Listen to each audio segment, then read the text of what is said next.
देखी हमरे मास्टर ए बिरहा के पहले बड़ी ही प्यारी एगो हिंदी का तर्ज बजा देला, जौन एगो युगल जोड़ी अपने अपने प्यार का बयां करत बा। कैसे?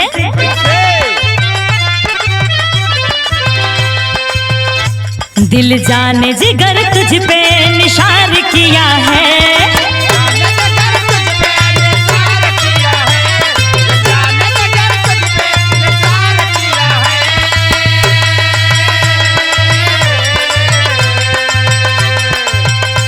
दिल जाने जिगर तुझ पे निसार किया है, क्यों प्यार किया है रे तुझे प्यार किया है, प्यार किया है रे तुझे प्यार किया है।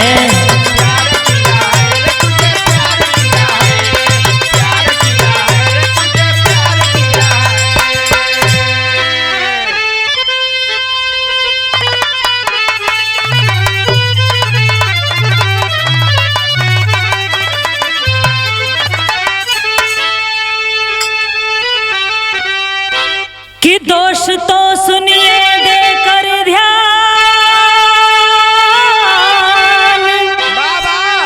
सुनाऊं ऐसा एक दास्तान, दंपति बंजारा जब घर से किए बयान,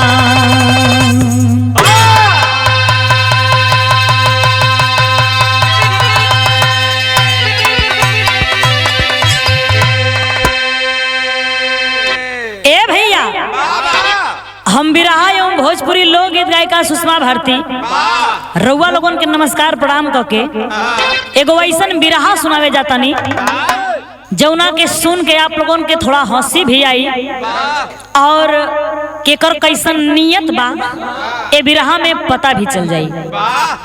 एक बंजारा और एक बंजारन अपने मन में विचार करके आ दोनों कहे लगलन कि आपन नगर छोड़ के चला चल के कोनो दूसरे नगर में व्यापार कइल जा, बिजनेस कइल जा।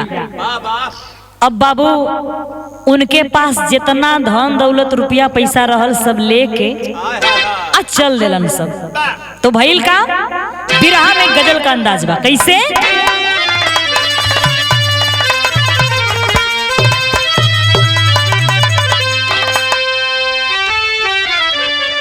गजल बड़ी प्यारी बा, लेकिन यही में कंपोज हमरे कवि जी अपने एल्बम का गीत हम गावतनी। यही में कोनो माशुका कहे जैसे हम ही कोनो आशिक से कहतनी हमरो दिल टूट गइल बा, मास्टर से कहा दिल टूटिए न गइल बा, तो कहतनी कैसे?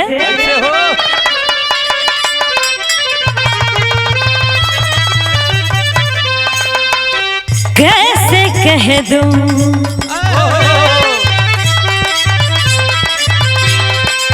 कैसे कह दूं बुरा जमाना है,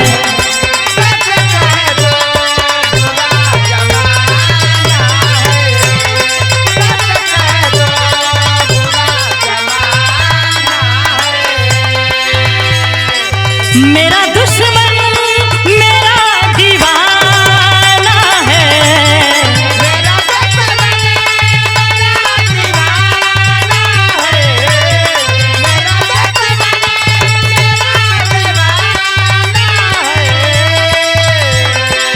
मेरा दुश्मन मेरा दीवाना है, मेरा दुश्मन मेरा दीवाना है, कैसे कह दूं बुरा जमाना है।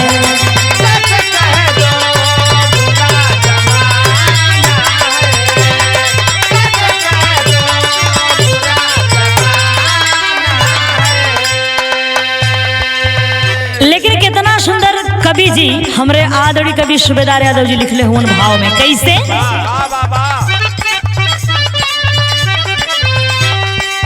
कि केहू के साहिल केहू के साहिल ही धार हो जाला,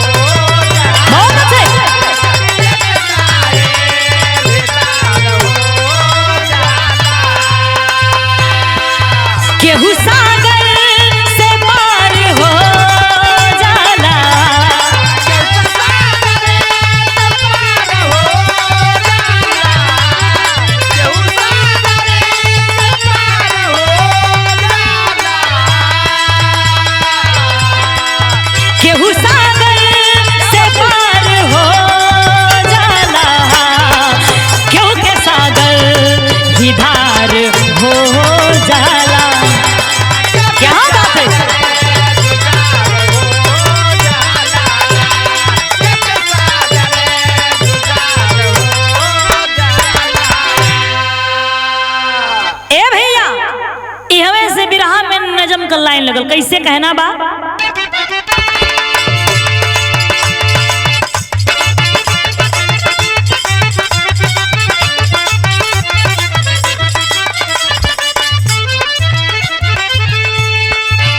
कि सोच कर दोनों प्राणी,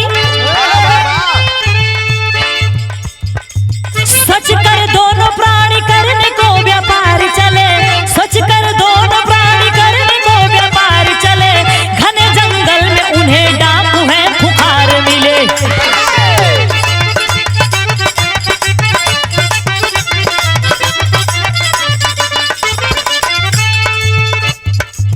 दया से हीन दुष्ट दीन को बेदीन किए, पास में जो भी था बेचारे का सब छीन लिए। बिलखता बंजारा आगे को पग बढ़ाया है, एक सन्यासी की कुटिया के पास आया है। ए भैया, चलत चलत ऊ बंजारन आ बंजारा अपने राज्य से एक ठे दूसरे राज्य में प्रवेश कर गईलन। अब कुछ दूर गईला के बाद में एगो जंगल पड़ल, वही जंगलवे में कुछ डाकुओं से मुलाकात हो गई लोगन का। अब डाकू कुल डांट धमका के मार पीट के जितना भी सामान रहल उनके साथ सब छीन लिए। अब बेचारा लाचार होके सोचत बाड़न लोग कि कहाँ जाई आ का करी। तो वही कुछ दूरी पर देखी, वही कुछ दूरी पर एक ठे कुटी दिखाई पड़ल। अब दोनों प्राणी वो कुटी के पास पहुंचलन तो जाके देखत हवन कि एक ठे साधु बाबा प्रवचन सुनावत रहलन। तो इहो दोनों प्राणी उ बंजारी या बंजारा उस साधु बाबा के चरणों में जाके गिर के और अपन दुखड़ा सुनावे लगलन। का कहलन? बिरहा में तर्ज बदल गई।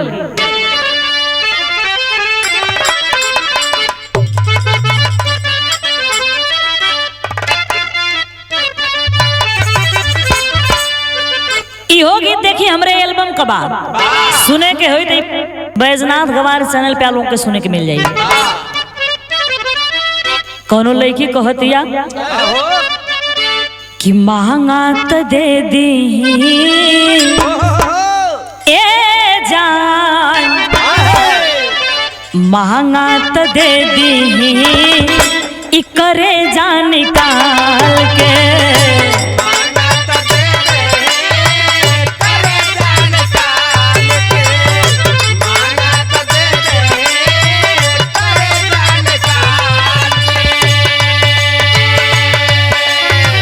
जीत जाइब हम तोहसे, जीत जाइब हम तोहसे अपना के हार के, जीत जाइब हम तोहसे अपना के हार के। महंगा तो दे दी कर्जा निकाल के।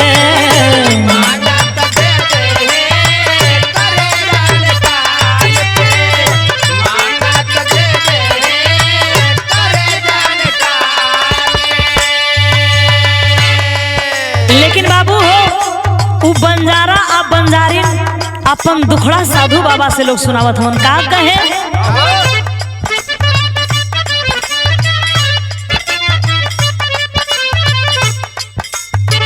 लूट लिए डाकू धनवा,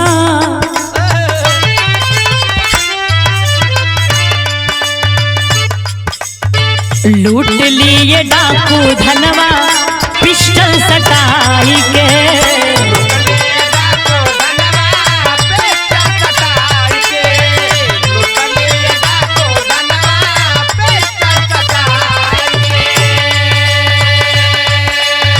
साधु के चरनिया में, साधु के चरनिया में कहे मिल खाई के। साधु के चरनिया में कहे मिल खाई के।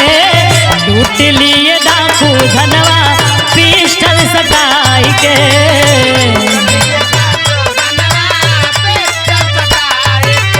क्या बात है?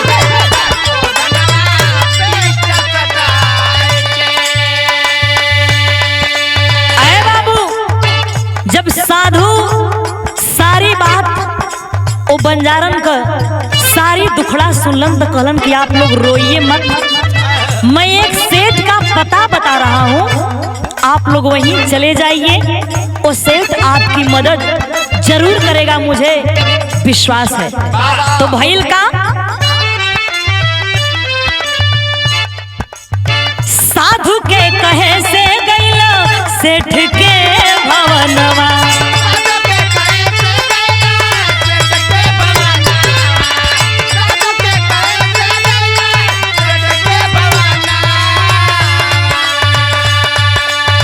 गिरवी में रखला सेठ हमरो जाननवा,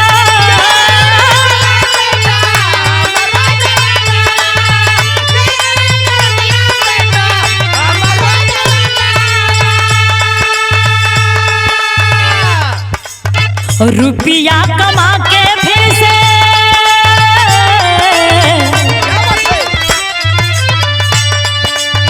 रुपया कमा के फिर से ले जाइब छोड़ाई के,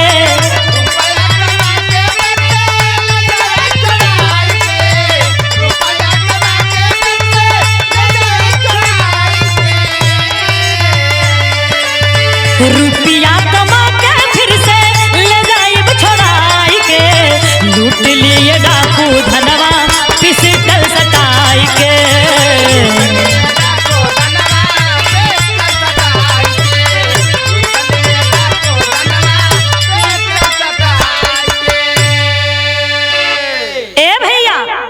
जाके सेठ जी से ऊ बंजारा कहलन कि सेठ जी हमके ब्याज पर कुछ पैसा दे दा, अब बदले में हमार मेहरारू गिरवी रखला, हम पैसा कमा के जब आइब तो फिर अपने मेहरारू के छोड़ा ले जाइब। ए भैया सेठ जी तैयार हो गईलन, पैसा लेके बंजारन वहां से चल देलस। आ 2-3 साल जब गुजरल बा, जब खूब रुपया कमा ले बंजारा, तो सोचल कि चली अब सेठ जी से अपन मेहरारू छोड़ा ले आई। आ जब सेठ जी के पास पहुंचल तो कहे लगल, का कहे, बिरहा में तर्ज बदल गई। अब बड़ी पुरान तर्ज बा। ए चंद्रजीत बनारसी जी, बियाह भइल होई तो महसूस कैले होबा कि गौने के रात कैसन होले। अरे बारात रोजे करते तवा हो तो कहा उनसे छुपल हुई। कोनो नई नवेली दुल्हन कहती है, का कहे,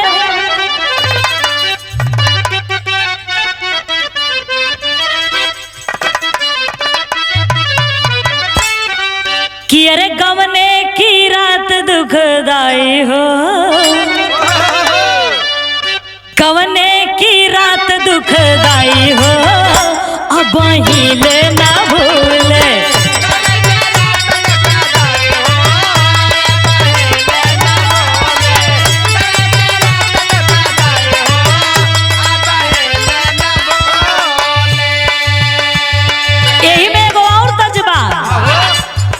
बड़ी जोर शोर से चलल रहे। ए बूढ़ा हे, ए बूढ़ा अंडा लगाइला, ए बूढ़ा अंडा लगाइला, फिर ना आई है जवानी,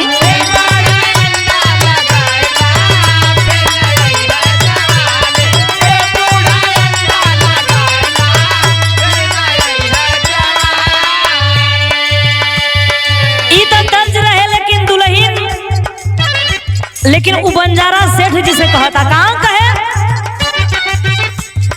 दुल्हन हमार लौटाई दा,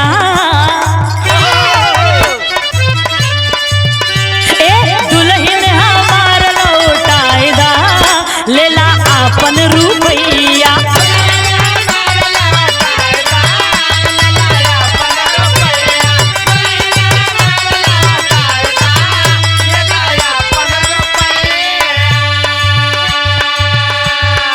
बंजारा कले सेठ जी हमार मेहरारू हम वापस करा है, जितना तोहर पैसा रोल लेला। तो सेठ जी का कहत हो तनी सुन, कहे सेठ हमके न चाहिए रुपैया,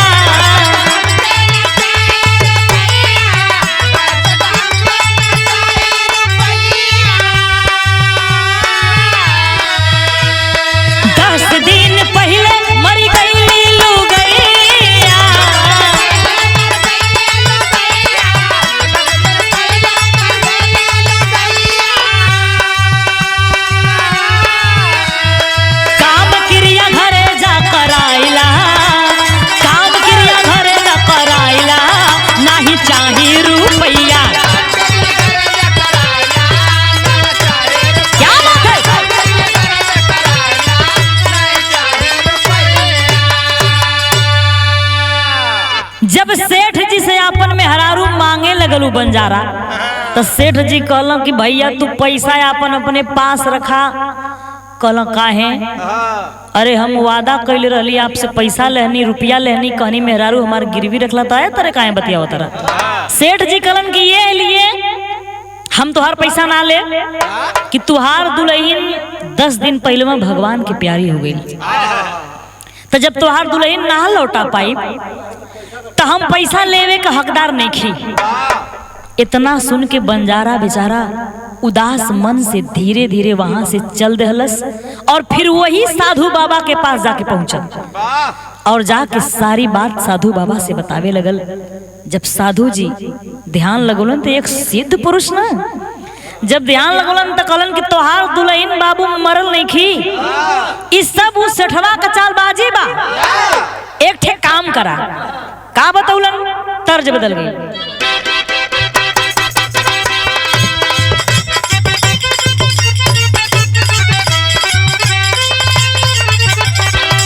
देखिए बड़ी प्यारी तर्ज भाई भोजपुरी का, तनी हमरे कवि जी के कंपोज में लिखले हुआ अपन शब्द डाल के।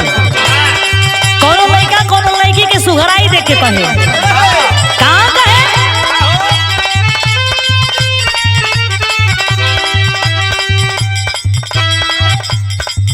अरे अखिया का कजरा कराई देला जागरा,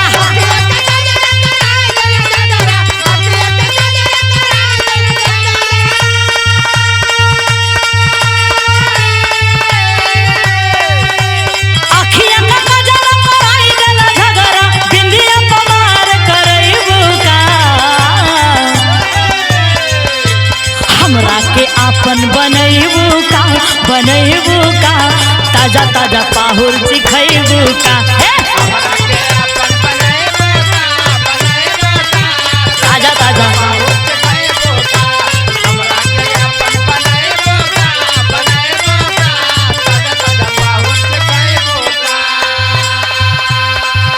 लेकिन बाबू बिरहा सुने वाले भैया चाचा दादा लोग तनी गौर करिया हमरे शब्द पे। उस साधु सिद्ध पुरुष ओ बंजारा के सच्चाई बतावा तड़न, कहाँ कहे?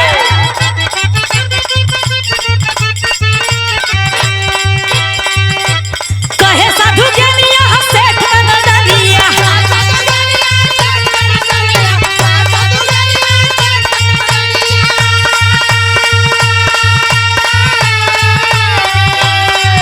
अरे कहे साधु ज्ञानिया सेठ नदनिया, राजा जी सजाई के सुनैबा का,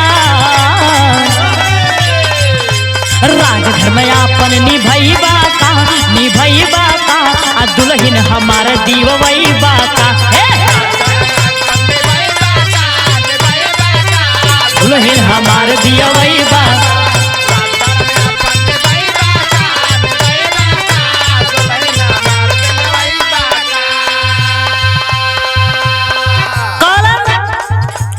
राजा साहब के वो नगर का जब राजा हवन बंजारन से करण उनके पास चल जा। अब भैल का जाके बंजारा तब राजा के समनवा,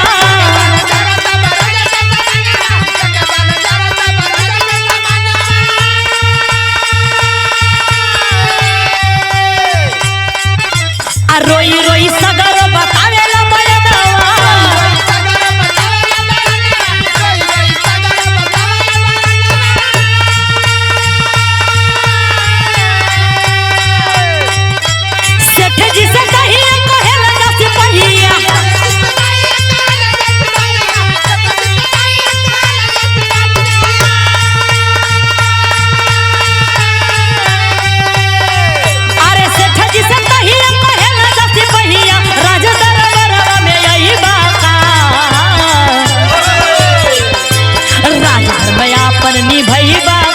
निभैबा का आ दुल्हन हमार दीवैबा का।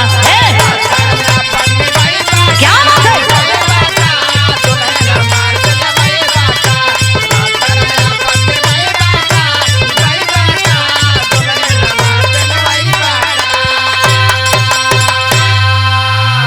ए भैया जब राजा साहब ओ बंजारा का बात सुनलन तो अपन सिपाही भेज के आ सेठ जी के अपने दरबार में बुलवौलन और सेठ से कहे लगलन कि सेठ जी बंजारा का पत्नी वापस कदा, ए बेचारे की काहे परेशान करत हुआ। तो सेठ जी कहे लगलन कि का कहीं, इनके हम लाख कहत हैं कि तोहार पत्नी 10 दिन पहले भगवान के प्यारी हो गई लेकिन माने के तैयार नहीं की। तो भइल का तेरी की लाइन में कहना बा,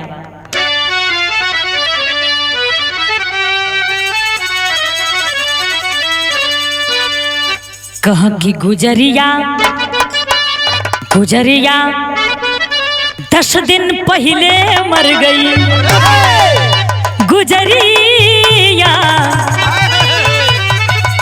हो गुजरिया 10 दिन पहले मर गई, फैलल बड़े जोर का हैजा और बेमरिया। कहो कि फैलल बड़े जोर का हैजा का बेमरिया, गुजरिया 10 दिन पहले मर गई। सेठ जी कहत हवन कि राजा ओके तो हैजा का बीमारी धैल आ 10 दिन पहले में मर गई। अरे ओके हैजा का हैया दम ठेठ में कहबत कर के हैया धले बरे कहलो के हैजा का बीमारी धैल 10 दिन पहले मर गई। तो हम कहाँ से इनकर मेहरारू लौटाई। तब राजा कहल कि ये बात केहू गवाह है तोरे पास, हाँ कि वो मर गई बा। सेठ जी करन जवन वैद ओकर इलाज कैले हुवन आ जे कंधा पे उठा के ओकरा के शमशान घाट ले गए हुवन, सब लोग गवाही देवे के तैयार है। राजा साहब जब वो सब से पूछलन तो सब लोग कहत कि हाँ राजा साहब सेठ जी ठीक कहत हुवन। तब राजा बंजारा से कहलन कि भाई अब तुम जाओ, संतोष करो, तुम्हारी पत्नी अब इस दुनिया में नहीं है। सच तो हर मेहरारू हाथ से निकल गए। अरे बाबू बंजारा फिर दुखी मन से साधु के पास आई और साधु बाबा से सारी बात बतौला। जब साधु बाबा सारी बात सुनलन तो बंजारा के लिया के अपने खुद और राजा के पास आइलन और सेठ के बुलवा के कहे लगन का करन बिरहा में तर्ज बदल गई।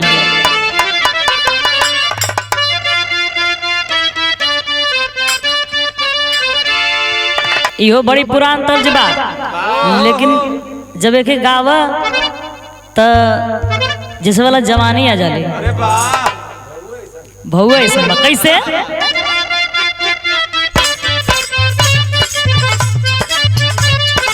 कि अरे बुढ़वा मलाई खाला बुढ़िया खा ले लापासी,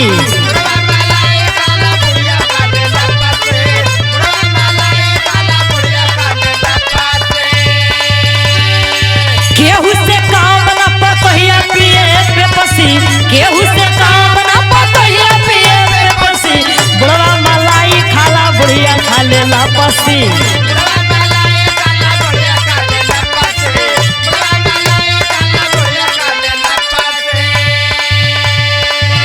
लेकिन बाबू जब साधु बाबा सारी बात सुनलन तो उनके बड़ा क्रोध आई। तो कहलन का कहे साधु बाबा नहीं चली मन माने,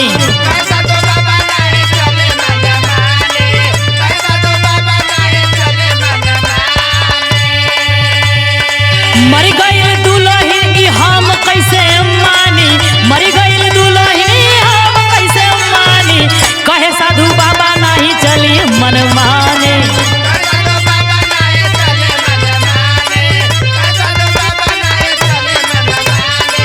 लगला वैद्य जी से देखी साधु बाबा का करन बंजारा के लिया के खुद पहुंचलन और जाए के ओ वैद्य जी से साधु बाबा पूछे लगलन कि जब तू इलाज कैले हवा तो ओ औरत का कुछ पहचान बतैबा, देखले होइबा करबा कि कैसन होई, कौने रंग का होई आ कैसन ओकर चाल चलन बा। तब वैद्य जी कहलन हम देखली त ना, उ सेठ जी आवन आया कि हमसे मांग मांग दवाई ले जा। तो साधु बाबा कहे लगलन का, तो साधु बाबा का कहलन अंतरा में कहना बा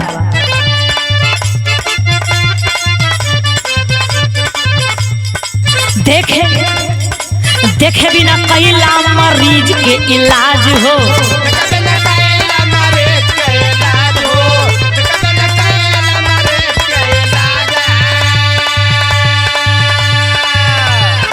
बतिया में तोहरे जानला बड़ा राज हो।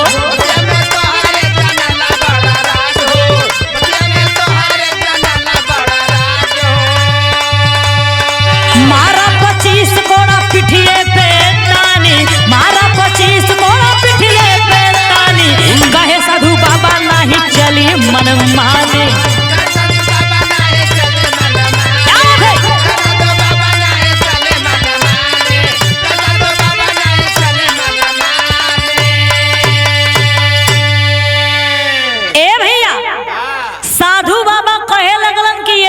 खतरनाक बीमारी का इलाज तू बिना मरीज के देखल है करत रहा है।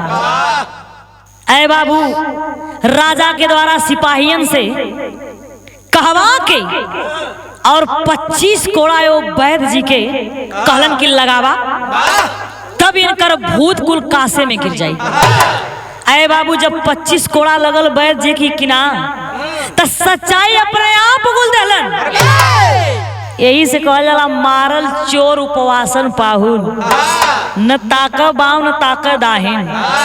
सारी सच्चाई कबूल रहलन वही आ कहलन साहब हम ई इलाज कहलन साहब हम इलाज उलाज ना कैले हैं, हमके ई सेठ जी 5000 रुपया घूस देले रहल। एको खोलक दवाई हम ना देले, एको टिकिया दवाई देहला नहीं खी। ई तो सेठ जी हमके 5000 रुपया घूस दे रहल यह कहे खातिर। अब इतना सुनत जवन 4 ठे और रहलन, उ सोचना सा सरकावा नारा ध के निकल चली।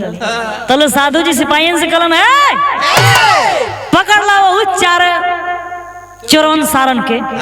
साले कहाँ जा रहे हो? रुक साले, इनकी मत कहा। ए भैया, तबले साधु जी सिपाहियन से कहलन कि पकड़ ला वो चोरन के। तब साधु जी सेठ से का कहत हन तनी आल्हा में प्रमाण मिला। ये हमार छोटा सा भी रहा रहल कैसे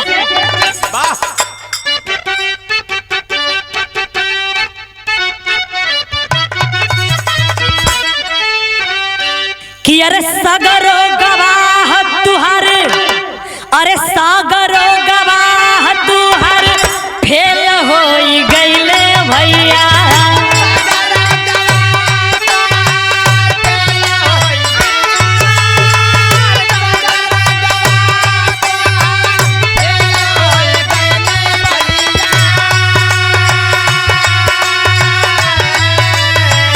तोहरा के मिली सेठ सजा बरिया,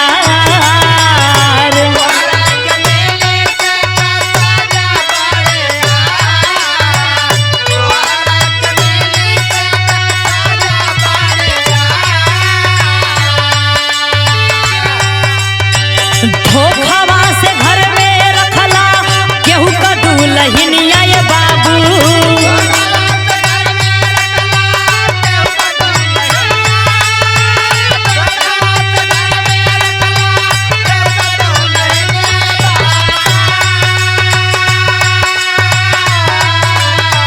मृत्यु दंड पैबा इहे हुकुम बा हमार।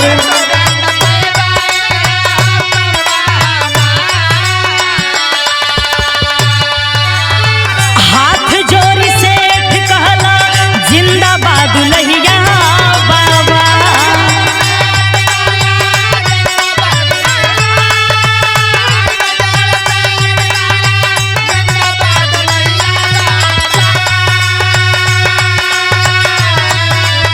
वापस कोई देबा, वापस कोई देबा, छोड़ी दा जिंदगी हमार।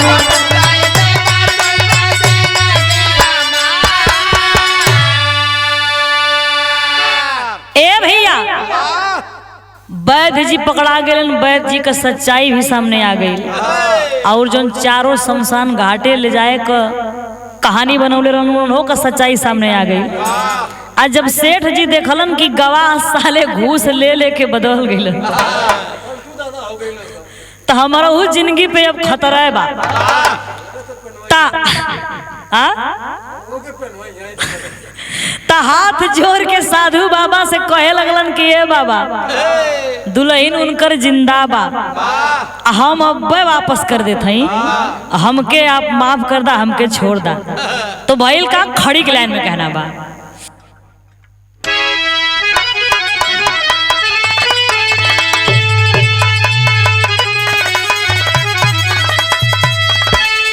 कि अरे कैला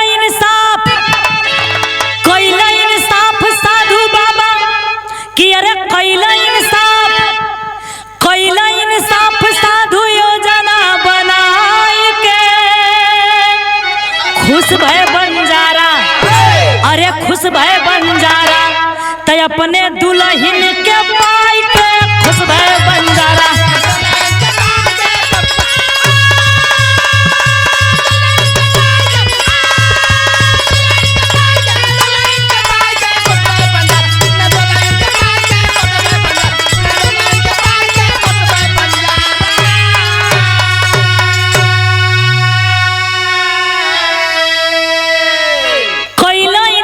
साधु योजना बनाए के आ खुश भय बंजारा अपने दुल्हन के पाई के। ऐ भैया जब बंजारा के अपन दुल्हन मिल गई तो अरे पूछे के बाद 3 साल वही कठुआल बा बेचारा। वो बंजारा जब अपन दुल्हन पौल लाख लाख साधु बाबा का धन्यवाद करत बा। तो साधु बाबा वो बंजारा से और वो राजा से जितना जाने वहां रहल सबसे एगो बात कहलन। कवन बात? यह बात साधु बाबा बतौलन। का बतौलन कि अरे छोड़ी हा ना अकेल केहू, छोड़ी हा ना अकेल हो, छोड़ी हा ना अकेल केहू, छोड़ी हा ना अकेल हो, 3 जगह दुल्हन अपन छोड़ी हा ना अकेल हो।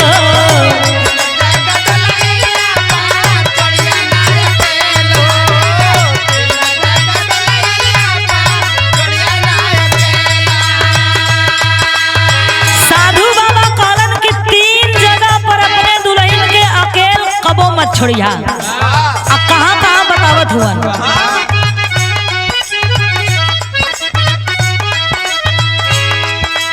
सुख हो या दुख बीबी पहड़े जो बीमार हो,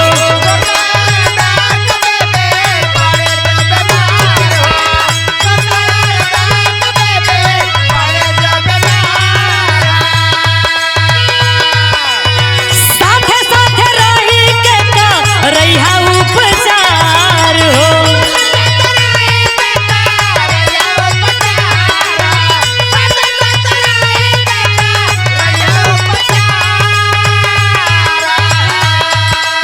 लठना लगावे चाहे, लठना लगावे चाहे केहू से कौन मेल हो, लठना लगावे चाहे केहू से कौन मेल हो, 3 जगह दुल्हन अपन छोड़िया ना अकेल हो। क्या बात है?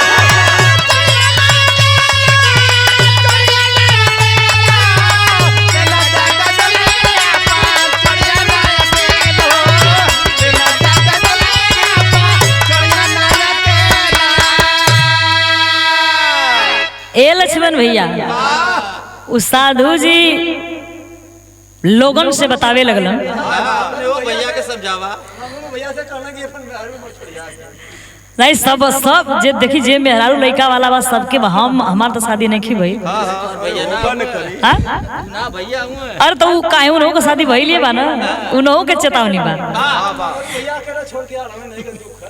अकेला छोड़िए तो 2 पैसा मिली कैसे? ए भैया साधु जी बतौलन कि पत्नी अगर बीमार हो तो उसका साथ नहीं छोड़ना चाहिए। अगर पत्नी पर कोई झूठा लांछन लगाए तो पत्नी का बखूबी साथ देना चाहिए, बल्कि उसका साथ नहीं छोड़ना चाहिए।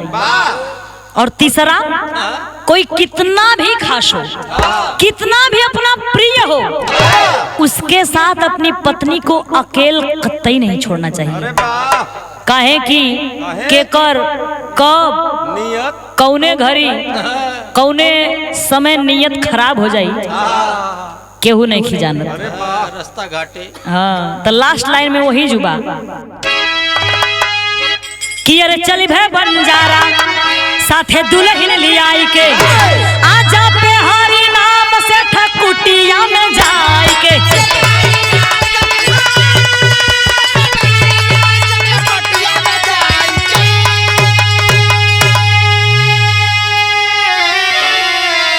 कि अरे चली भे बंजारा साथे दुल्हन लियाई के आजा पे हरी नाम से ठकुटिया पे जाई के।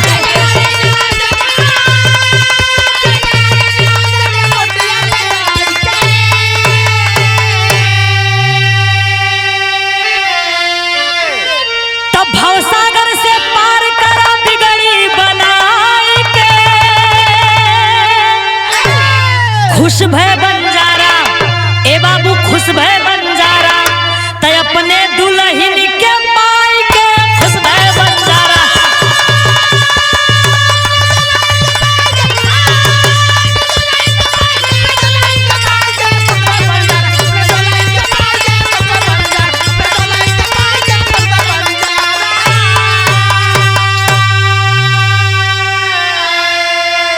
तो ई रहल एगो हास्य रस का कहानी आई रहल बंजारा का बुद्धि या दिमाग। अब आप लोगों से का कही यही विराम विराम लेती है। लास्ट लाइन में कहना बा कि गुरु बिहारी गुरु गणेश गुरु रामलाल मुरबा का आ कवि चंद्रिका रामदेव का नभ में उड़े पताका।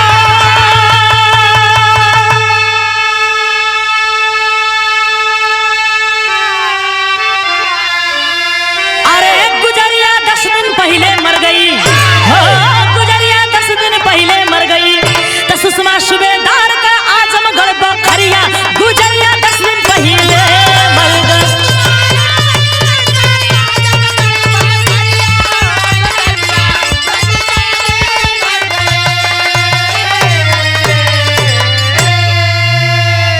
तो भैया अपने अपने मेहरारू के साथ ऐसा कर्तव्य मत करिया। छोड़ के मत जिया लक्ष्मण भैया।